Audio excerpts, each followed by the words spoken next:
People are strange. Something strange. Is that strange? That is strange. That is strange. Wow, that is strange. This is strange.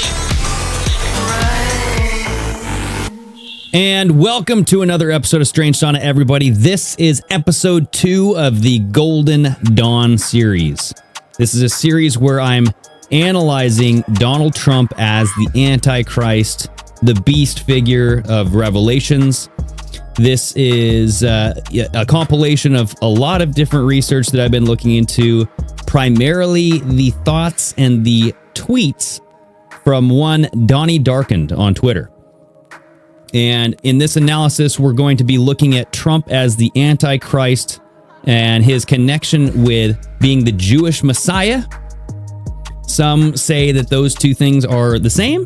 You know, the Antichrist and the Jewish Messiah are one and the same. And we're going to be looking at Trump's ties to Judaism and also the Third Temple, the rebuilding of the Third Temple, the promise to be made. So yeah, we're going to be digging in deep. There is a lot of information. I don't know how long this is going to go because there's just so much. This might be a 4-part series. So this is going to be episode 2. We'll see how far we get. All right. So before we get started, hit that like button, subscribe, hit the notification bell, do all the things that will help this channel grow. If you do like the content and you like what I'm saying and you want other people to hear it, if you think it's intriguing, share the episode, share content, do all that stuff. So anything you can do to help out the channel, follow me over on TikTok, Strange Sauna Show on TikTok. I put out a lot of different little clips that I won't put anywhere else, just only on TikTok. So go follow me over there. All right, let's dive right into this. Let's get steamy, everybody. Okay, so if you haven't already watched episode 1 of the Golden Dawn series, go watch that one first. We're going to kind of continue on the same trajectory. And what I mean by that is we're going to still look at this episode 41 of Tim Pool's The Culture War. This has to do with Donald Trump might be the Antichrist or it might be Elon Musk, but it features Donnie Darken, Drew Tang Reborn, and Sovereign Bra. They had a long discussion around all of the connections with Donald Trump, his connections with the possibility of him being the Antichrist, the gematria, the numerology, all that stuff. We're going to get into all of that stuff, all right? If not on this episode, it'll happen on the next one. But today, we're kind of continuing with the theory here. I have several clips from that Tim Pool episode. But just to kind of remind everybody of Donnie Darken's thesis. So he believes that there's a theory of 2 different systems that are being portrayed right now. You have the obvious New World Order agenda, the climate change agenda. You have like the digital ID, the carbon tax, transgenderism, the woke ideology, everything that is really just aggravating and abrasive to people. It's all being pushed at once. So that way it's completely obvious. You know, it's obvious that people don't want this. They don't want this for America. They don't want this for the world. All right. So that is one of the systems. And that is one system that Donnie Darkened refers to as the Babylon harlot system. That system will be purposefully defeated by the false light system. So that's like the New Age movement that is quickly merging with conspiracy theorists, MAGA, Q, the Trump movement. All right. So his argument is that people are being deceived by this false light system, believing that the Great Reset, the woke agenda, it will defeat that agenda and it will finally bring peace. But this peace will be a temporary kind of false peace, kind of the beginning of that tribulation period where you have 3.5 years of false hope, false peace, peace and prosperity. However, this will only mark the beginning of the rise of the beast system. Trump will destroy the deep state Babylon system in order to garner trust from the people. He will then use Israel and the Patriot movement, conspiracy theorists, as tools to usher in the mark of the beast. All right.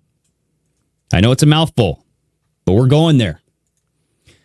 This first clip has to do with Trump as the Antichrist. Does he meet the criteria? The Abraham Accords, and Trump as the peacemaker. Well, let's say Donald Trump is the Antichrist, right? He's supposed to be beloved by everybody, right? Not exactly. So a lot of people do have this conception that the Antichrist will be loved by all. He'll be this young, charming guy, who everybody likes. And, a lot of people get this from like the Left Behind series and a lot of things in like Hollywood depictions of the Antichrist. But, in Daniel chapter 11, it says that the Antichrist becomes strong with a small group of people. So when the Antichrist, comes on the scene, he becomes very strong with a small group. And eventually, he rises up to his political aspirations and leads the world into peace. It says in Daniel chapter 8, verse 25, he shall magnify himself in his heart, and by peace he shall destroy many. It also says that in 1 Thessalonians chapter 5, verse 3. Mm-hmm. And this is one of the reasons why I find the Trump Antichrist theory very interesting, because it says in 1 Thessalonians chapter 5, verse 3, when people are saying peace and security, then sudden destruction will come upon them like the labor pains of a pregnant woman. Part of the reason why this is interesting, Tim, is because I don't know if I'm sure you remember the Abraham Accords when Trump made peace in the Middle East. When you look at all of to a certain degree, when you look at all of the banners behind them at their press conferences and whatnot, it says peace and security in the Middle East, which is exactly what it said in Thessalonians. Do real quick, I love this little piece of trivia. You know the peace sign? Yeah. The hand sign. Yeah. You know what it really means? What? It means victory. Really? Yeah, so when you hold up two fingers, people think that means peace. It's technically meaning peace. The V is for victory. You're holding up victory over the battlefield after everyone's been killed, signifying peace has been achieved. How was peace achieved? You slaughtered your enemies. Peace through strength. And that's exactly what Trump has been saying lately, peace through strength. Peace through strength. Yeah, the phone call where he was like, I told them I'd nuke Moscow or Beijing. The N-word. The N-word. It's very bad. We never say the N-word. Yeah, nuclear. You do a good Trump impression. To go back, and to go back to your question a second ago about whether or not he'd be loved by everybody. So in Revelation 13, it says that the whole world will basically marvel at his miracles and at his ability to bring peace to the world. And people are going to literally worship him as a result of it. So a large portion of the world, like the Bible says, wide is the path to destruction, narrow is the path to salvation. Few will find it, right? A large portion of the world, whoever the Antichrist is, a large portion of the world will be deceived by him, and they will end up worshiping him. Whether that's Trump or somebody else, I don't know. So that's the first clip. There's a lot to digest there, right? So peace through strength, peace and prosperity, the Abraham Accords. And at this point, it's kind of like you're damned if you do, damned if you don't. So it's like, do we not want peace in the Middle East? I mean, how long have we heard these headlines like, oh, there's a disruption, there's chaos in the Middle East, there's war in the Middle East? It's like, okay, for how long? So we can't have peace in the Middle East unless the Antichrist comes in, it's like, okay. So they go on to talk about Trump as the peacemaker and the peacemaker, according to the Russian tapes over there. Those were all bunk. But Trump as the peacemaker, the Antichrist will not be loved by all. He will become strong with a small group of people. So, I mean, you look at MAGA, started out kind of small, the Q group, you know what I mean? Started out small. Now it's kind of like it's growing, it's merging all together into like this one big new agey kind of movement. I don't know. Maybe it's being contaminated by the new age movement. But yeah. Some believe that Trump will bring peace, which is the 3.5 years of peace before the tribulation period, or the 3.5 years of the tribulation. Right here, Daniel 8:25, he shall magnify himself in his heart, and peace shall destroy many. You also have 1 Thessalonians chapter 5, verse 3, just as Sovereign Bra was saying, for when they shall say peace and safety, then sudden destruction cometh upon them as travail upon a woman with child, and they shall not escape. And we saw this through the Abraham Accords, right? Peace and security in the Middle East, you know what I mean? So this was between 4 Arab states established formal relations with the state of Israel. Here's the White House statement. And it's talking about the parties discussed their shared commitment to advancing peace and security in the Middle East, stressing the importance of embracing the vision of the Abraham Accords, widening the circle of peace, recognizing each state's right to sovereignty and to live in peace and security, continuing the efforts to achieve a just, comprehensive, and enduring resolution of the Israeli-Palestinian conflict. So he's bringing in peace through strength. He's bringing in peace and security. And Donald Trump has been groomed for decades to be the peacemaker of the world. And I want to go to this Donnie Darkin's Twitter thread. And in this post, Donnie Darkin says, highly disturbing proof that Donald Trump has been groomed for decades to be the peacemaker of the world. 35 years ago, he revealed his agenda of false light. So let's check out this video. Christians are professing that prophecy is in the making, as an Israeli organization has started to mint coinage, which displays a 70-year fulfillment of Israel. It represents the gathering of Israel together again, giving all glory to Trump's image, which is in front of King Cyrus on the front of the coin, and a rebuilt third temple on the back. The coin itself, paired with the current geopolitical state of affairs, is shocking, as it indeed represents that we are on the verge of a cataclysmic period in time, known as the end times. However, one specific aspect of this coin caught my attention.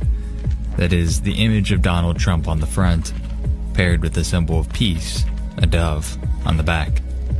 It reminded me that before Donald Trump was elected president, he was referred to as Donald the Dove. Why is that? I never knew that. I never knew that people were referring to Donald Trump as the dove. Well, back in 1983, a well-known photographer named William Coupon had photographed him with a dove when he was at the pinnacle of his career. But what did Donald Trump have to do with a dove that would warrant this picture? While it's difficult to find, William Coupon is on record, at least twice, stating that the photo shoot was for a Manhattan Inc. magazine edition. He states on Time.com, quote, I shot Donald Trump twice. This is my favorite. Trump was offering his services as a peace negotiator between the Israelis and the Palestinians. Later on Tao Style, he writes, he, Donald Trump, was 32 years old when I took that photograph in 1983. He was attempting to, independently, negotiate an agreement between the Israelis and Palestinians at that time. So when the news first broke in the Trump presidency that he would try to attempt Middle East peace, it took many by surprise. Many thought that this was Trump being flamboyant, that he would, even recklessly, display how he is the chief negotiator by trying to tackle. So the article that they're showing says Middle East peace is not as difficult as people have thought.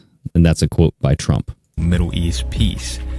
However, many do not realize that this has been on Trump's mind for a very, very long time. Over 35 years, to be exact. While many think that Trump happened to grab the presidency by happenstance, just due to a cascade of events in the geopolitical sphere, many peculiar things tell us otherwise. For one, there has been some predictive programming of a Trump presidency via cartoons, as with the Simpsons episode in 2000 called Bart to the Future, or this eerily accurate heavy metal cartoon called The Wall by Peter Cooper. Now let's look at this. I've never seen this before. But in this heavy metal story, this is a comic book, you know? But it says, it's showing this man with his arms raised, the guy in a suit. I guess you can say it looks like Trump. You have like the devil sign here on his vehicle. And he has like a newspaper or something wrapped in his, hand. And it says, I had a scheme that has brought we the people to this glorious moment. I hold in my hands plans for a monument so we will never forget our great struggle, a symbol of the spirit with which it will be built. Okay. He has like a snake tongue. You guys notice that? From July 1990, which even foretells of a Trump wall. But even more disturbing is Trump's direct integration with the White House back in the early 1980s, which relates back to the photo of the dove I showed before. The photo was used in this Manhattan Inc. magazine edition entitled Donald Trump's Ultimate Deal. In this magazine, Donald tells us how he can solve nuclear arms proliferation across the world. What's shocking about this article, as I mentioned prior, is that Trump states that he has been in close talks with the White House ever since the early 80s, as well as his plan with which he would disarm the world. Disarm the world. Hasn't Trump said that he, repeatedly said that he could end the Ukraine-Russia conflict in 24 hours? Just end it. They ask him, well, how are you going to do that? Well, look, both sides have pros and cons. They have things that they want. You just have to know them. Okay, what does that mean? You've been at this for a very long time? Is that what you're trying to say? I know Russia-Ukraine is different than the Israeli-Palestinian conflict, but what does he know that we don't? In referencing to his intertwining with the White House, he states, "I'm dealing at a very high level on this." He said, with people in Washington, in the White House. There was too much at stake for him to risk the wrong kind of exposure on the subject being nuclear proliferation. In summary, he states, referring to the rest of the world outside US and Russia, most of those pre-nuclear countries are in one form or another dominated by the US and Soviet Union. Between those two nations, you have the power to dominate any of those other countries.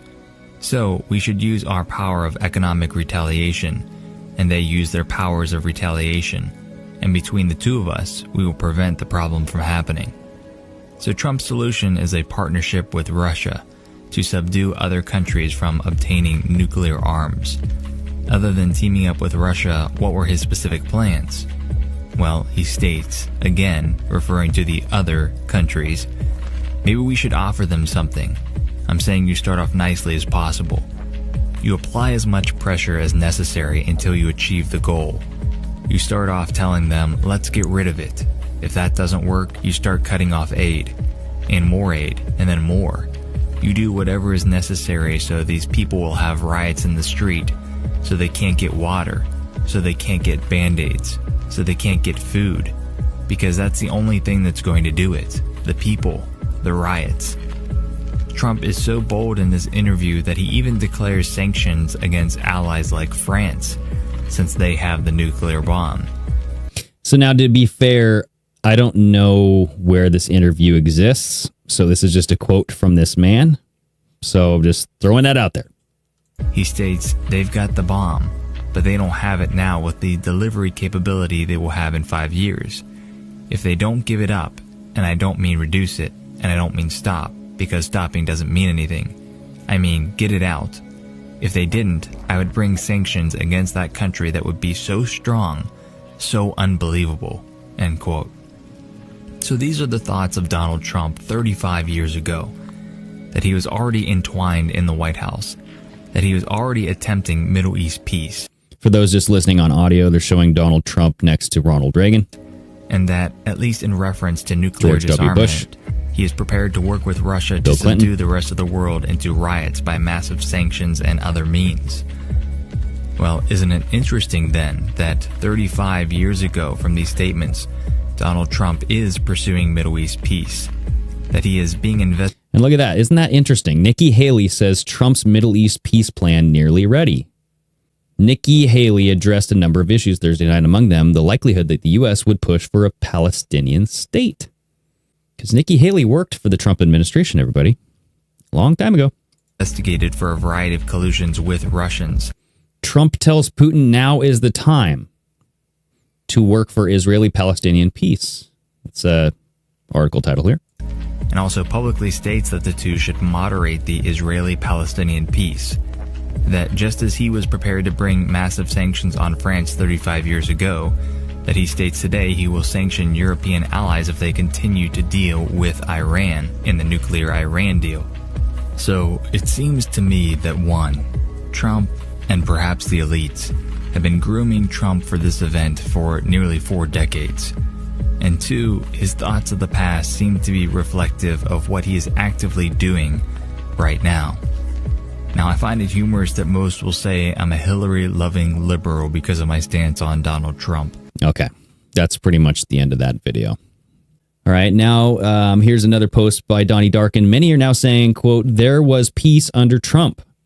Everything is going exactly as I suspected years ago, that Trump would lose the election in 2020. Biden would be put into office. Everything would get visibly worse so that Trump could return as a savior and a peacemaker, all by design. And then he just has this snippet of a bunch of people, Cat Turd, Kevin Sorbo, Hodge Twins, all these people saying, reminder, we had world peace under President Donald J. Trump. There was peace under Trump, just saying. We had peace under Trump. And now we have multiple wars under Biden, all that stuff, right? So Trump has been saying he could end the war in 24 hours, like he's just the ultimate peacemaker and all this stuff. He's also talking about World War III. He talks about it a lot. Like, we're going to go into World War III. The invasion, like Taiwan's going to be invaded by China. The entire generation of young people could very well be decimated by something that could very well happen. World War III. It'll never happen with me, he says. To our country. And an entire generation of young people could very well be decimated by something that could very well happen, World War III, and it'll never happen with me. I can tell you that it will never happen. So he's very confident that it will never happen with him. Why is he so confident? Here's a tweet by the Peacemaker, or just Peacemaker, something. We are in the threshold of World War III, says Donald Trump. Here we go. We'll just listen to it. It is, and it's a shame. The world is in tremendous danger. We're in danger of possibly a World War III.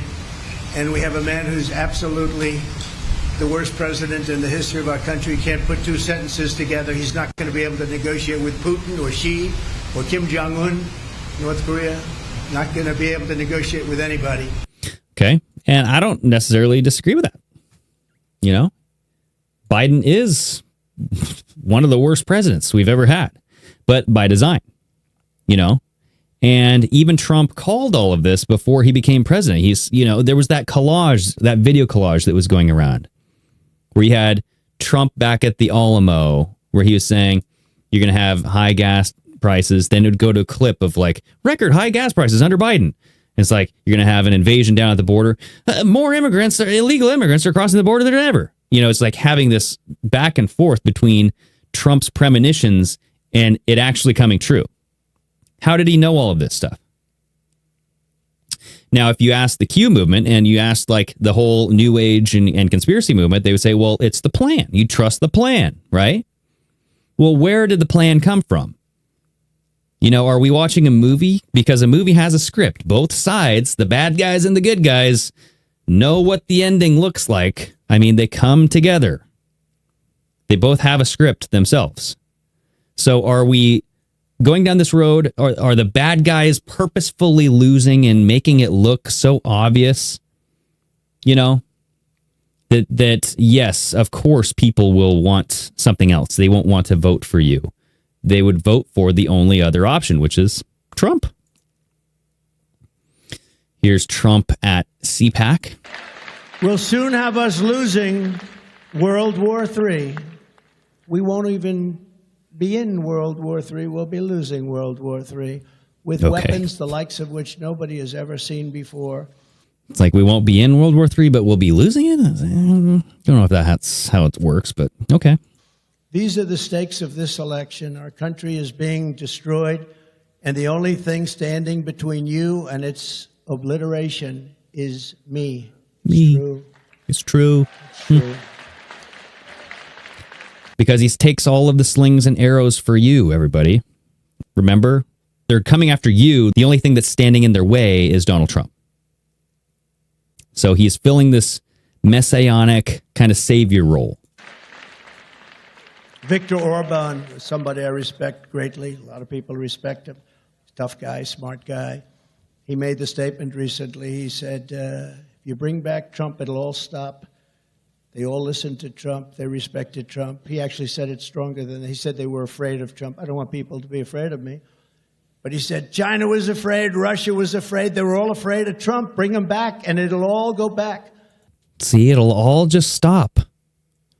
Okay, the promise of peace and prosperity. You just have to vote for Trump. Bring him back. Right? Bring him back. Now, I did want to bring this up too, is because just recently, Donald Trump at CPAC said that November 5th will be our Liberation Day and their Judgment Day. So he's bringing in all of these biblical terms. And that goes back to Q, because the Q movement had a bunch of posts that were just very biblical, very religious,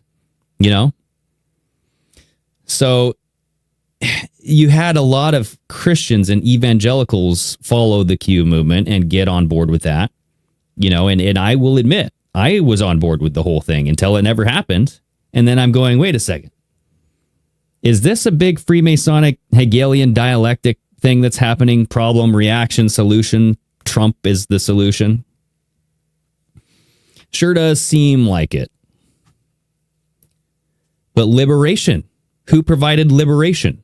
Lucifer, right? The Freemasonic inversion of Adam and Eve, the Garden of Eden. Lucifer liberated Adam and Eve with knowledge and enlightenment. The inversion of the original story of Adam and Eve is that Lucifer is the good guy. He gave man knowledge. Okay? God was enslaving him in this utopia, and Lucifer provided the knowledge to escape. So, Trump is offering a new Liberation Day on November 5th, and it will be those who oppose him, their Judgment Day. Longer. At the ballot boxes, November, it's you and the people you have to be, and we'll deliver a reckoning like they haven't even imagined before. We're going to straighten out our country. A reckoning? More biblical talk? We're going to bring our country back. For hardworking Americans, November 5th will be our new Liberation Day, but for the liars and cheaters and fraudsters and censors and imposters who have commandeered our government, it will be their Judgment Day. Their Judgment Day. So he says it twice, so that way you get it. Their Judgment Day. Okay, so then he keeps on going on and on and on. All right. So I found all of that just very interesting. Trump as the peacemaker, the Abraham Accords, going back to the Tim Pool clip where they're saying that peace through strength, for when they say peace and safety, then a sudden destruction cometh upon them, right? Let's go back to the Donnie Darkin stuff. Let's go back to the Tim Pool episode. And this next clip is going to be about Judaism and how they're waiting for the arrival of their messianic figure, their messiah. Because Trump has been equated to the messiah.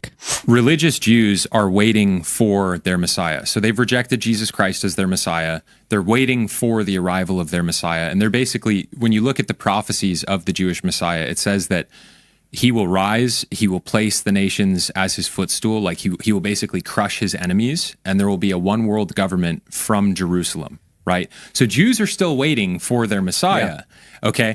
They rejected Jesus, and if Trump or whoever rises and creates a one world government from Jerusalem, Jews will worship him as their Messiah. They need their third temple in order for this to happen. That's why the red heifer in the third temple is so important. Mm-hmm. They can't have their Jewish Messiah without the third temple. Okay, so that's why I'm watching Temple Mount like a freaking hawk right now, dude, because if Israel makes a move to reclaim that and to build their third temple, it would instantly trigger World War III. But also if they build the third temple, like we're seconds away from the Antichrist rising potentially. Seconds away. He said potentially.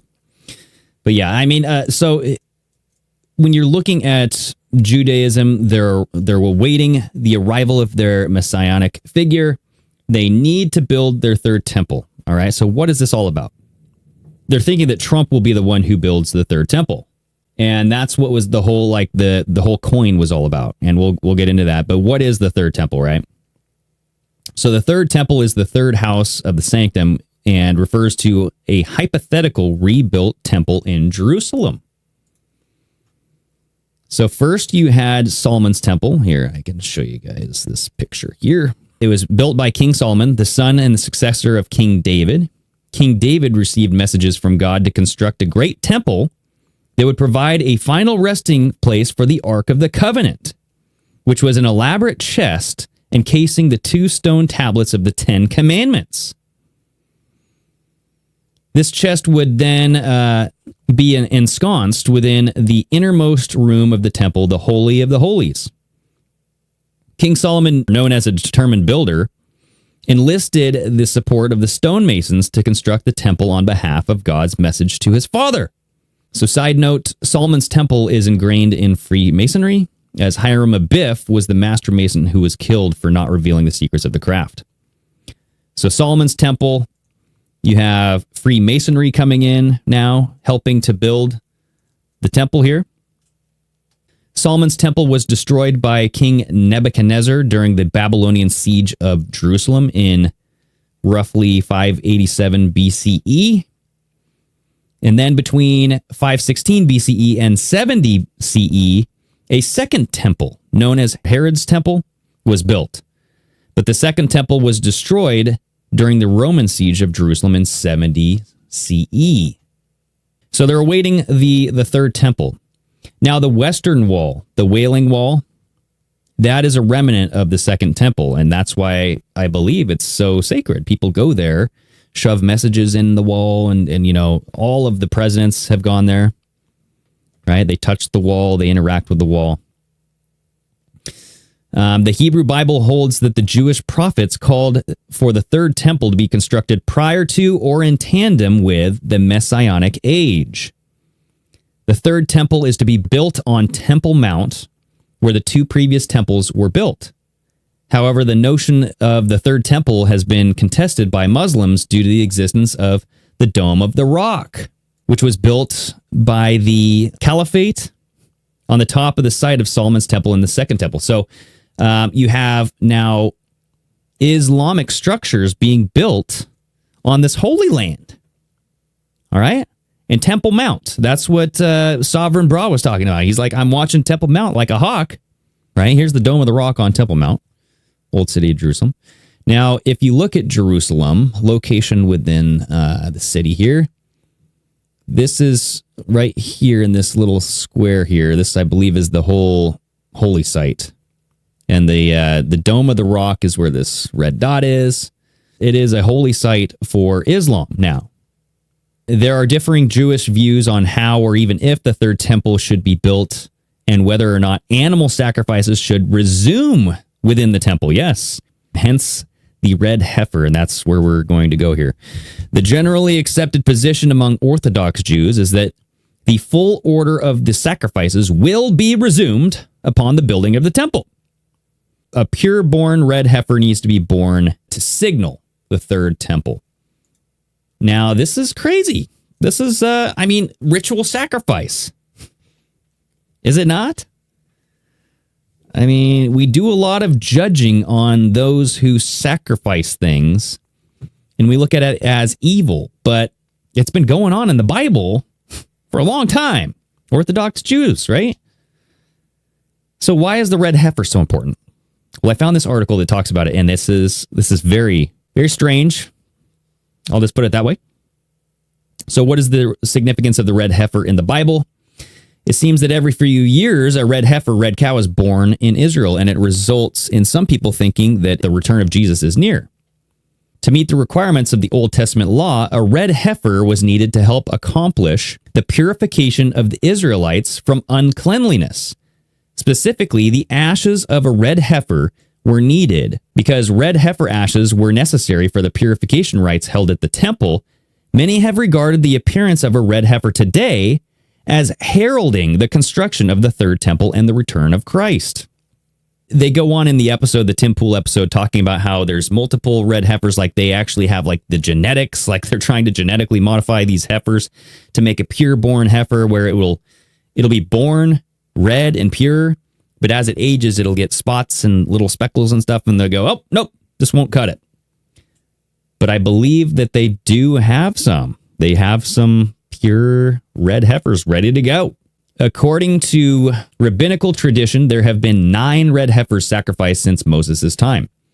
Since the destruction of the Second Temple, no red heifers have been slaughtered. The Rabbi Maimonides taught that the 10th red heifer would be sacrificed by the Messiah himself. The Temple Institute, a group advocating for the construction of the Third Temple, reports that 5 flawless red heifers from Texas arrived in Israel on September 15th, 2022. Many people view this event as a fulfillment of prophecy, since the acquisition of the red heifer is a major step forward in the plans for a new temple. And they're even talking about sacrificing a red heifer very, very soon here, like right around the time of the solar eclipse. Shabbat Parah 2024, which is the Jewish year 5784. Shabbat of the red heifer. According to Hebkol, Shabbat Parah for Hebrew year 5784 begins at sundown Friday, the 29th of March, 2024, and ends the nightfall of Saturday, the 30th of March, 2024. Will a red heifer be sacrificed this year? In preparation for Passover. All right, there it is. Moo. You know? But going back to this article here, the Mosaic law specified that the red heifer was to be, quote, without defect or blemish, unquote, and to have never borne a yoke. The sacrifice of the red heifer was unique in the law in that it used a female animal. It was sacrificed away from the entrance to the tabernacle, and it was the only sacrifice in which the color of the animal was specified. The slaughtering of the red heifer is described in Numbers 19, or chapter 19, verse 1 through 10. Eleazar, the priest, was to oversee the ritual outside of the camp of the Israelites. After the animal was killed, Eleazar was to sprinkle some of its blood towards the front of the tabernacle 7 times. 7. What is it with 7? You know, God created the world in 6 days, rested on the 7th. All right, so after he sprinkles the blood 7 times, then he left camp again and oversaw the burning of the carcass of the red heifer. As the red heifer burned, the priest was to add, quote, some cedar wood, hyssop, and scarlet wool to the fire. Now, doesn't that sound like witchcraft? And I know I'm not like trying to be offensive here. I'm not trying to be offensive. I'm not trying to be a douchebag. But when you're adding all of these specific ingredients, does it not sound like very ritualistic?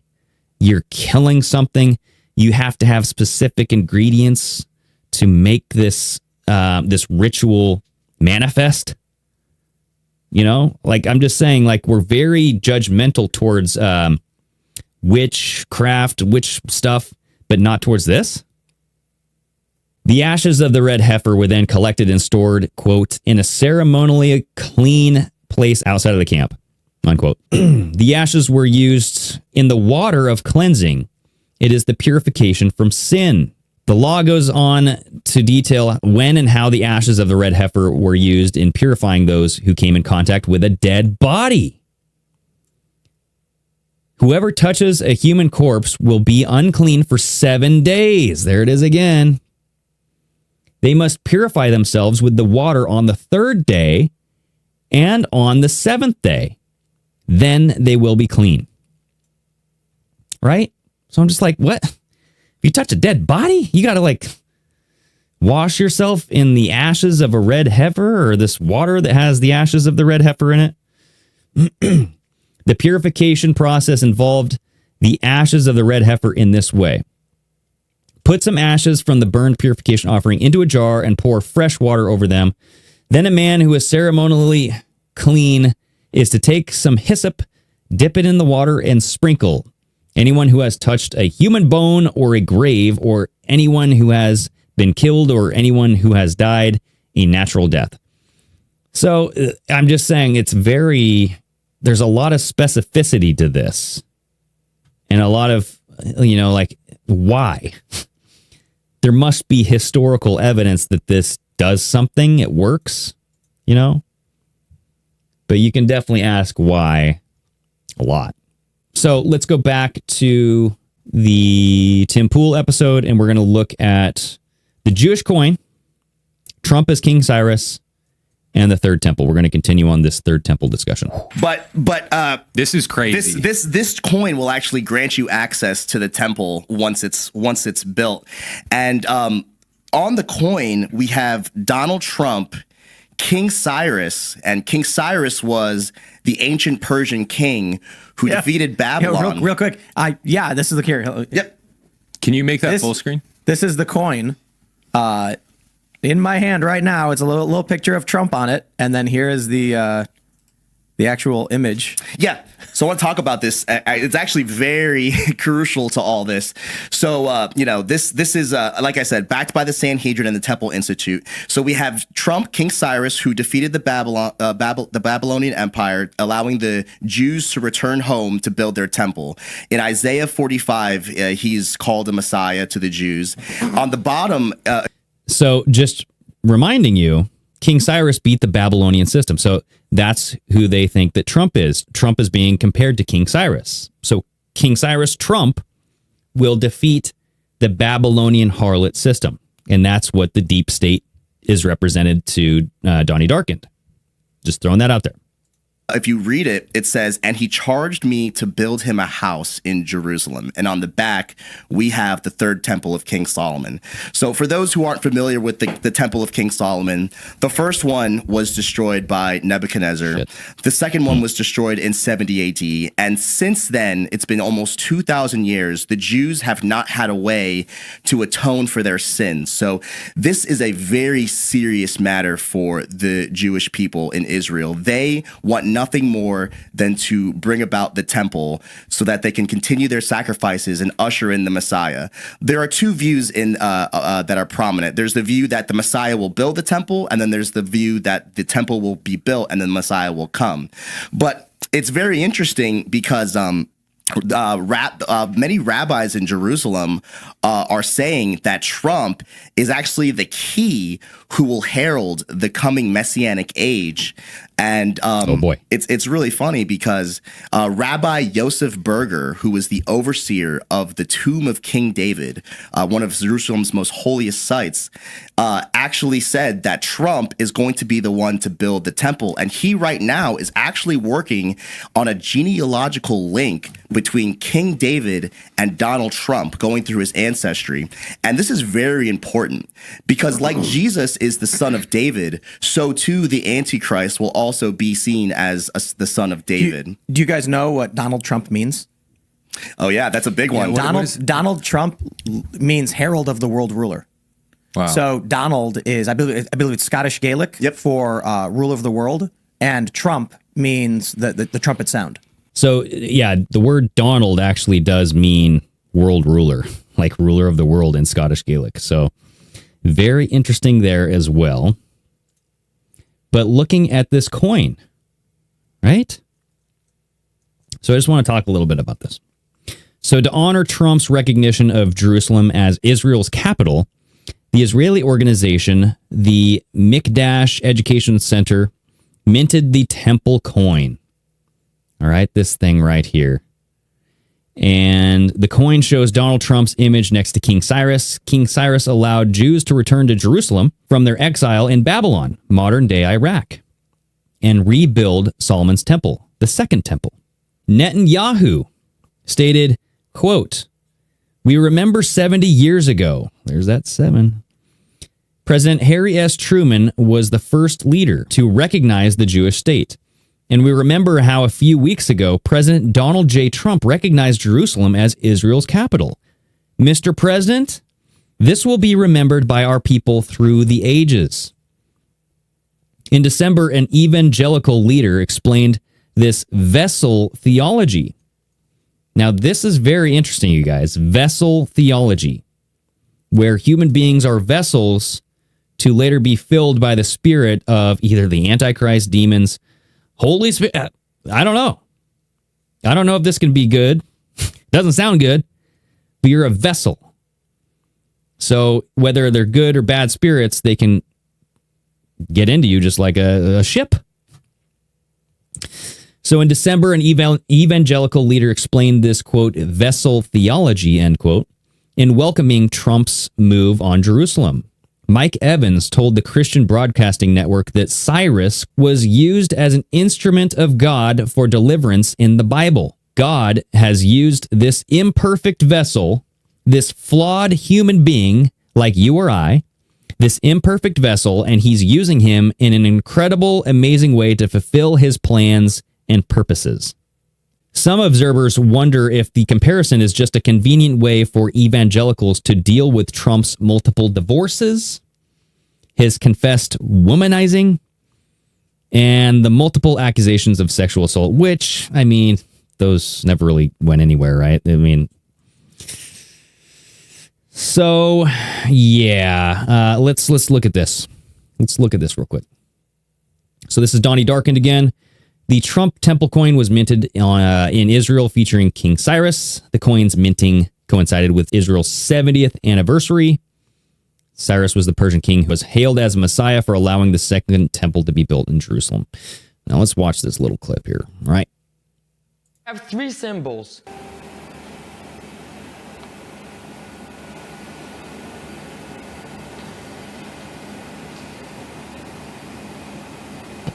They take this very seriously. We are very happy to announce that the Mikdash Educational Center just produced a new Cyrus Trump temple coin.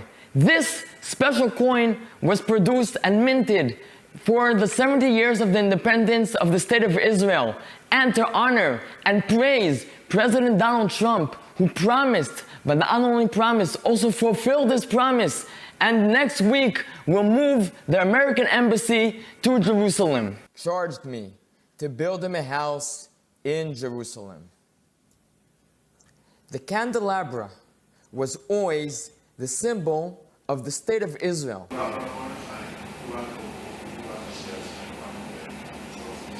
Okay, so look at this again. 1, 2, 3, 4, 5, 6, 7. How convenient. Of the State of Israel.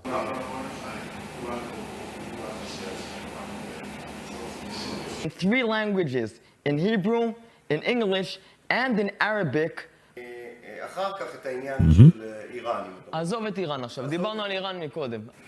President Trump is starting a prophetic process by moving the American embassy to Jerusalem. Just like King Cyrus 2,500 years ago said, he charged me to build a house in Jerusalem. Here again, President Trump is building a house in Jerusalem. The guy's got to take it down a notch. So this is a billboard outside of a building. It says, Trump is a friend of Zion. So moving on. The Golan Heights had its name changed to, quote, Trump Heights in his honor on June 16th, 2019, 2 days after Trump's birthday. Within the Golan Heights is Mount Hermon. In the book of Enoch, chapter 6, the fallen angels swear an oath at Mount Hermon to bind themselves together against God. Where they went one, they went all. So it's very familiar to the where we go one, we go all, right? So check this out. Israel names a settlement Trump Heights. Oh boy.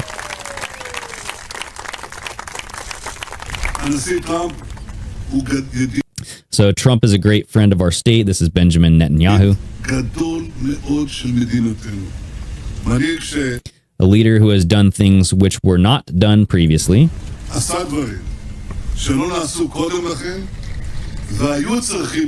And should have been done by the power of justice and truth. All right.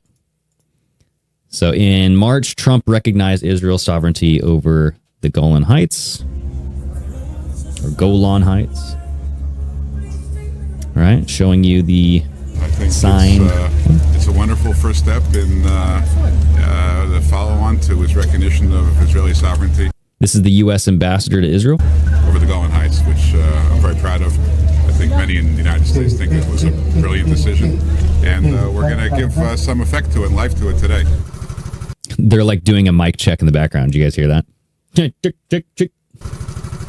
Israel captured the Golan Heights from Syria in the 1967 war. Blah, blah. Anyway, the point is that they named a freaking area the Trump Heights, right? And yeah, this whole thing about Q stuff, where we go one, we go all, the fallen angels, that's something that I'm going to bring up in a later episode as well. But the book of Enoch and the fallen angels swear an oath at Mount Hermon, where we go one, we go all. Very, very strange, right? Oh, this one is equally as strange. This is a song called Super Trump by the Jerusalem Boys Choir. They praise Donald Trump. This is some of the lyrics here.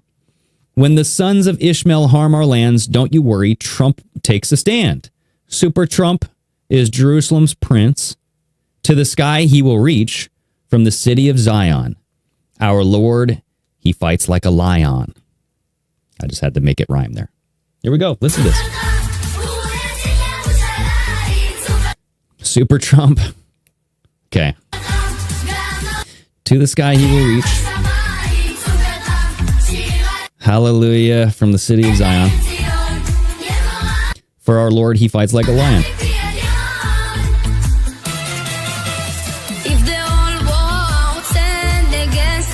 If the whole world stands against us, and only Micronesia is rooting for us. When the stars don't fish my Marlene, don't you worry, Trump existing. Is Jerusalem's prince. Okay, so you guys get it, right? I mean, they're obsessed with this guy. Here is a very fascinating one. I think I'll get into that on the next episode when we go over the gematria numerology. Astronomers predict a nova will light up our skies, our night skies, in 2022. Now an ultra-Orthodox Jewish rabbi says it will herald the coming of their long-awaited Messiah, and Donald Trump is the harbinger of doom. Oh boy. A prominent rabbi in Jerusalem has found a mysterious connection between Donald Trump and King David that may herald unfolding biblical prophecy. He says the signs first became evident during President Trump's election campaign and improbable victory, right? Now, I'm going to be talking about his improbable victory on the next episode because I have some clips from Tom Horn. Boy, oh boy. Yes, this is going to get very, very, very, very good. It's because it's like, I always wondered, how did Trump win against all odds, all the poll numbers? Hillary Clinton, 98%, like literally that high. How did he win? Well, Tom Horn, just wait for the next episode because he might have an answer for that. Okay, I don't know. It's just one man's word, but it's very interesting. You go, oh, okay, well, I can see how that, yeah. Just wait to see it. So Donnie Darkin goes on to say, King David has also had to overcome great opposition in order to establish his kingship. Rabbi Yosef Berger said, Trump connected to that, blah, blah, blah, blah, blah. So yes, they are trying to connect the bloodline of King David to Donald Trump because apparently that is one sign of the Jewish Messiah, but also the Antichrist, right? As a side note, don't forget about the Raelians, everybody. They want to build the third temple near Jerusalem as well. And they even said that their temple, which is to bring in the Elohim, should be the third temple as well for Israelis.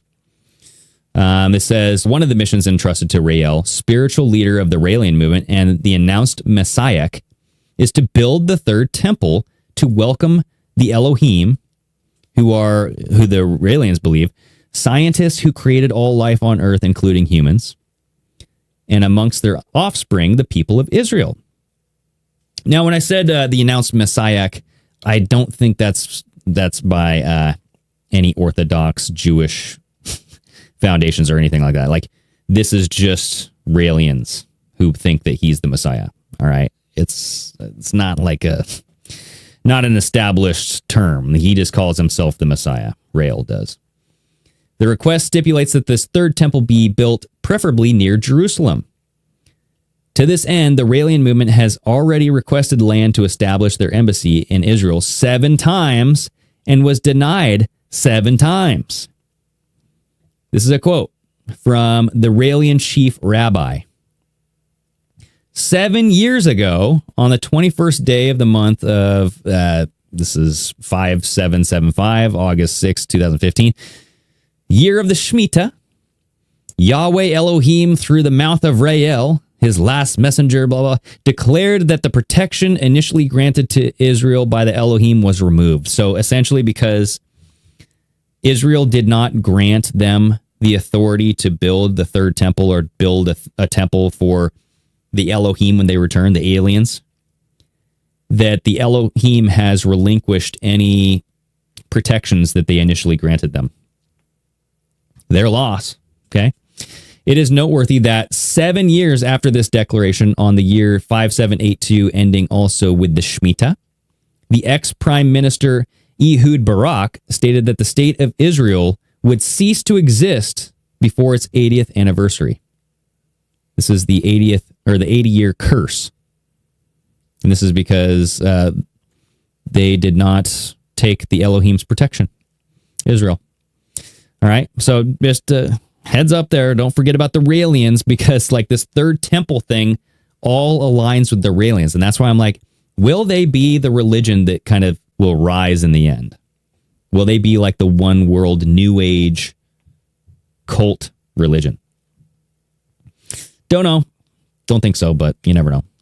So let's talk about some evangelicals, because evangelicals support Israel to usher in the third temple because they think that once this happens, you'll have the rapture. And there's a group of Christians who do believe that the rapture will begin at the beginning or prior to the tribulation. All right, so they'll be saved. But Sovereign Broad kind of describes that's a lie. It's not really going to happen. It's all propaganda. All right, so let's check this clip out. So you have Judaism waiting for its Messiah, and Christianity believing this could be the second coming. This could be the return of the Christ. So this is why you have a lot of Christian evangelical groups that are very, very pro-Israel, and why you have this alignment between and these are relatively small groups, I think, in terms of the grand scale of things. I've asked people, politicians, people who've been served in the military, who've come on Timcast IRL, do you think that religion is playing a large role in what's going on in Israel?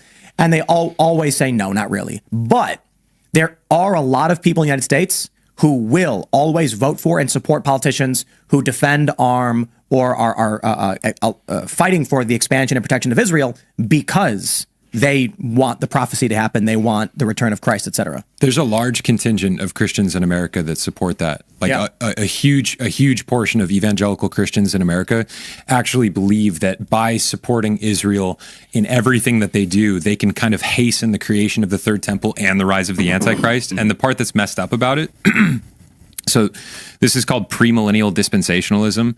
This started in the 1800s. There were Zionists that actually funded these guys, Darby and Schofield, to conduct research and then create a Bible that basically psyoped, in my opinion, and I'm going to make a lot of enemies by saying this, psyoped American Christians into believing that we are going to be raptured at the beginning of the 7-year tribulation.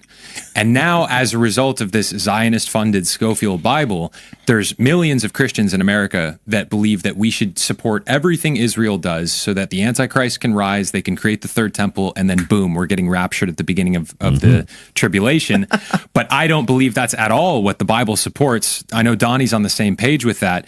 And as far as like the things in Israel right now happening go and whether or not it's related to religion, I would actually argue the majority of it is related to religion. Because he's talking about how evangelicals support this whole third temple, the coming of the third temple, because they think that it will usher in the Antichrist and therefore the second coming of Jesus. So you have this from the Washington Post in 2018. Half of evangelicals support Israel because they believe it is important for fulfilling end times prophecy. Am I right? And I think I talked about this on the first episode, but I mean, you're looking at God's promise to Abraham and his descendants was for all time. you're looking at these people were asked this question here. Now, and I know this is just one poll. This is, hand group of people that were picked for the poll, but that's how polls work. You take a subset of the population, you do this, statistical analysis and all that stuff. But the overarching theme of the story is that evangelicals support Israel because it fits this role of end times prophecy. Now, let's get into this final clip because this is very, very strange here. Not strange, but it fits.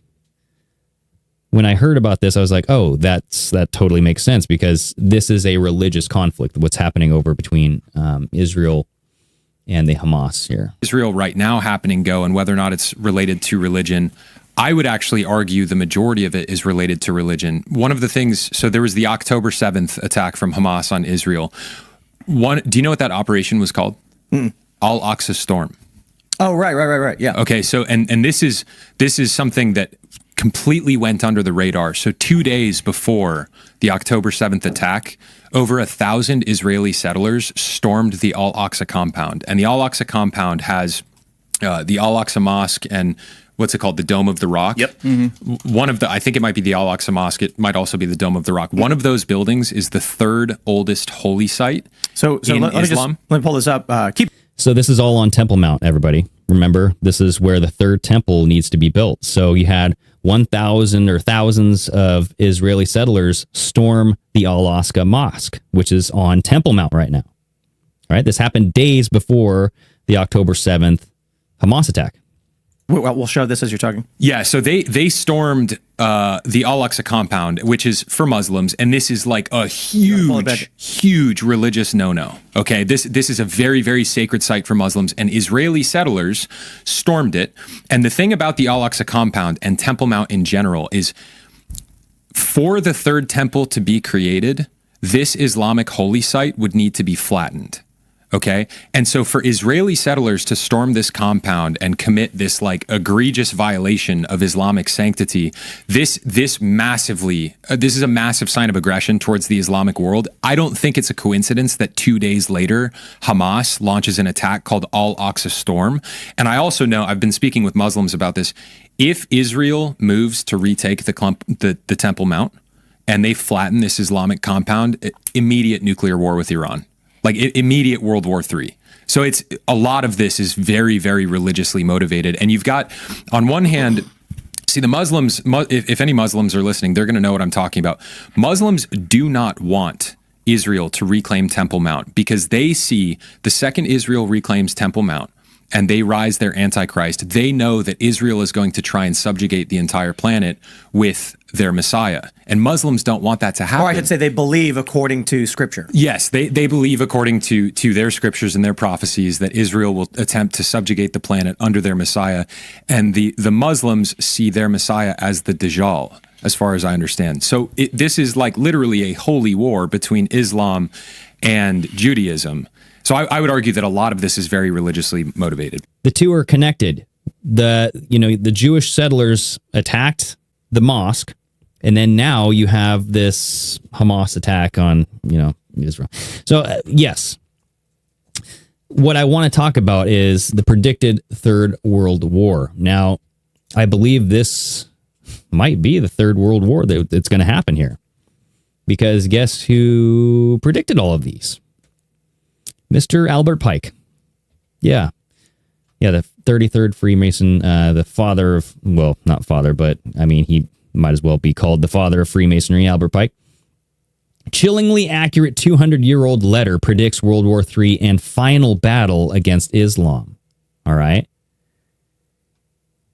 Now, this was Albert Pike. He was a captain for the U.S. Army during the American Civil War. So on August 15th, 1871, Albert Pike sent a letter to Italian politician Giuseppe Mazzini. According to the letter, the First World War must be brought about in order to permit the Illuminati to overthrow the power of the czars in Russia and of making that country a fortress of atheistic communism. All right, so that was the First World War. The divergences caused by the agents of the Illuminati between the British and Germanic empires will be used to foment this war. At the end of the war, communism will be built and used in order to destroy the other governments and in order to weaken the religions. So communism rises, religion goes away. The Second World War must be fomented by taking advantage of the differences between the fascists and the political Zionists. This war must be brought about so that Nazism is destroyed and that the political Zionism be strong enough to institute a sovereign state of Israel in Palestine. Okay, so at the end of World War II, you had this creation of Israel over in Palestine, right? And now the Third War. All right, and I have a little snippet of this. So the Third World War must be fomented by taking advantage of the differences caused by the agentur of the Illuminati between the political Zionists and the leaders of the Islamic world. The war must be conducted in such a way that Islam, the Muslim Arabic world, and the political Zionism, the state of Israel, mutually destroy each other. Meanwhile, the other nations, once more divided on this issue, will be constrained to fight to the point of complete physical, moral, spiritual, and economical exhaustion.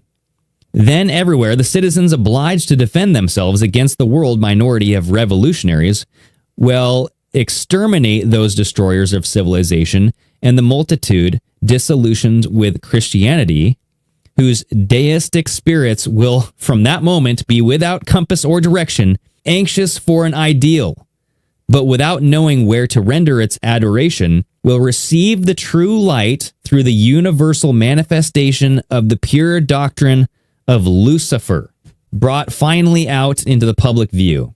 This manifestation will result from the general reactionary movement, which will follow the destruction of both Christianity and atheism, both conquered and exterminated at the same time. That's a big old mouthful. Apologies for that. But essentially, he was saying that the third and final battle, this third war, will be between the Islamic State and Israel. And that's kind of like where it's headed now. Also, in 1797, Jewish oracle Elijah ben Shlomo Zalman warned Jews to start preparing for the end of days when Russia captured Crimea. That happened when Russian leader Vladimir Putin annexed the region from the Ukraine. Zalman foretold Russia would then go to war with Turkey before the Russians would team up with Muslims for a final battle. All right. And now I was reading all this stuff and I'm like, final battle? Haven't we heard that somewhere?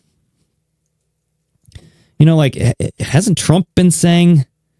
Yes, he has been saying. So on November 21st, 2023, Trump declared that 2024 is our final battle. 2024 is our final battle. There it is. And he keeps on saying it at rallies. He says it on, he just said this a couple of weeks ago, February 11th. 2024 is our final battle. He just reposted that on Truth. All right, here we go again. 2024 is our final battle. Final battle. 2024 is our final battle. Right? It's built in. That phrase is cooked into his speech. So he is saying this over and over and over again. 2024 is our final battle. Final battle. All right? So very Masonic, going back to Albert Pike, predicting the Third World War between Islam and Israel. The final battle. Trump's talking that this is our final battle. So sure does seem that it's going down this road, you know, which is very prophetic. It fulfills biblical prophecy. You know, I just don't know what to think of it all. I don't know what to think of it all. You know, is Trump tricking everybody into being this man who is persecuted? Are they persistent on that persecution because they know that America and the world will root for the underdog and be like, hey, quit picking on this guy. Look, you've done it so many times. You haven't come up with anything. Quit doing this, right? Or is it just a deep state corrupt system? Trump's coming in to clean it up. But it's like, how did he win? These are the questions that I have, and we'll just close this episode out until next time. But how did he win in 2017? That's something that I'm going to address on the next episode with Tom Horn. Right? Did he get help? And Tom Horn suggests that yes, he did. All right. Now, if he did win, so why was he allowed to win? Why didn't they just kill him? Like, I'm just going to throw it out there. You've seen these enemies of, we'll just call it the deep state if you want to. They just fall off buildings. They have airplane crashes. They have things that make it look like a natural death. Why not just do that to Trump? I mean, he's one man. He can't be like that insulated, that protected. So why did they allow him to survive and live? And thirdly, how did he know all of this stuff was going to happen? Joe Biden being terrible, the border, the financial collapse that's coming. How does he know all of this stuff? And you can say, yes, it's a Q plan, all this stuff, trust the Patriots. But it's like, is there more to that? Because the other side has to be playing this as well, right? Like Joe Biden has to be playing that role as well. So my whole thing is there's a lot of stuff that doesn't make sense to me. And so when I'm looking at all of this, I don't necessarily subscribe to it, but I can see how it would fit. Right? And so if Trump gets a mortal head wound and survives, and I still think that he had a bruised ego. Some of you out there are like, yeah, I appreciate that. That's cool. But we'll see. We shall see. Tune in next time because we're going to go down a rabbit hole of numerology, gematria. It's going to be the fun stuff, right? The fun conspiracy stuff.